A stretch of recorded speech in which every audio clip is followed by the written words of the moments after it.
Bonjour à toutes et à tous. Nous allons vous présenter notre vidéo qui a pour sujet l'historique et l'évolution de l'alimentation.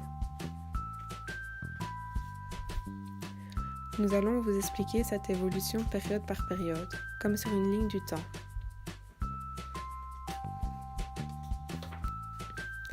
Tout commence au Paléolithique, il y a environ 7 millions d'années. L'homme était nomade et son alimentation était composée principalement de végétaux, de baies ainsi que de racines.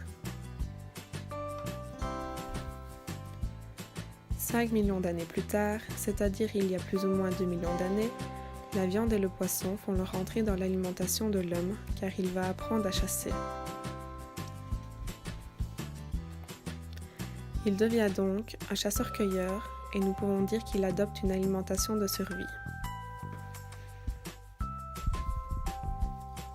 Un peu plus tard, un événement qui va impacter sa manière de vivre, mais aussi de se nourrir va se produire. L'apparition du feu.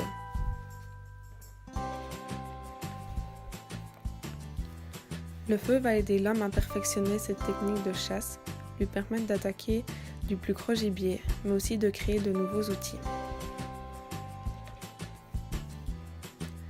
Ensuite, via la période du néolithique, il y a environ 10 000 ans, l'homme va commencer à se sédentariser et donc se créer des camps en groupe de plusieurs individus. C'est également durant cette ère qu'il va se mettre à cultiver, mais aussi à élever différents animaux pour subvenir à ses besoins. Nous allons donc passer d'une alimentation de survie, où l'homme est chasseur-cueilleur, à une alimentation basée sur la culture et l'élevage, où l'homme sera éleveur-agriculteur.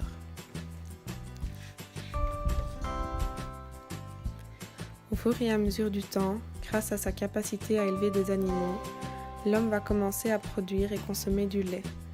D'un autre côté, grâce à l'agriculture, il va commencer à se nourrir de légumes, de fruits et de céréales. Suite à ces changements, il consommera moins de viande.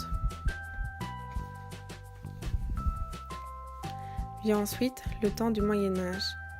En Europe, nos ancêtres consommaient du pain, des olives, de l'huile, mais aussi du vin, suite à l'influence des Romains et des Grecs.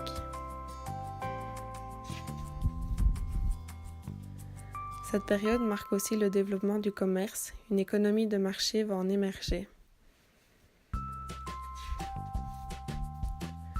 Durant les temps modernes, un phénomène qu'on nommera attraction urbaine va pousser les gens à migrer vers les villes.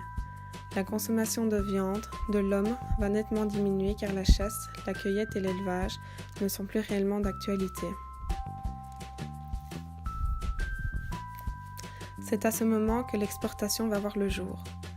Des pays vont se mettre à exporter dans d'autres pays diverses denrées alimentaires ou non.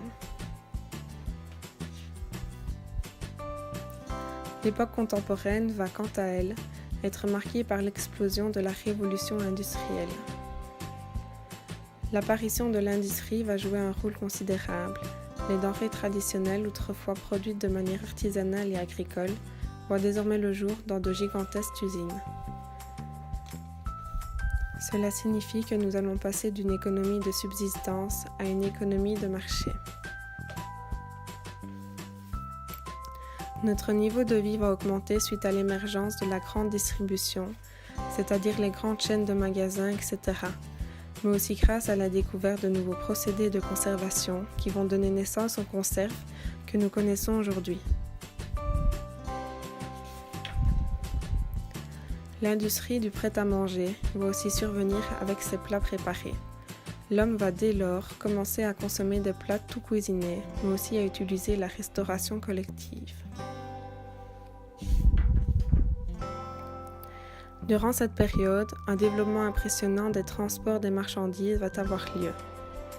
Lié à une mondialisation des échanges commerciaux, le développement des transports va permettre à l'homme de consommer des produits exotiques issus des quatre coins du monde.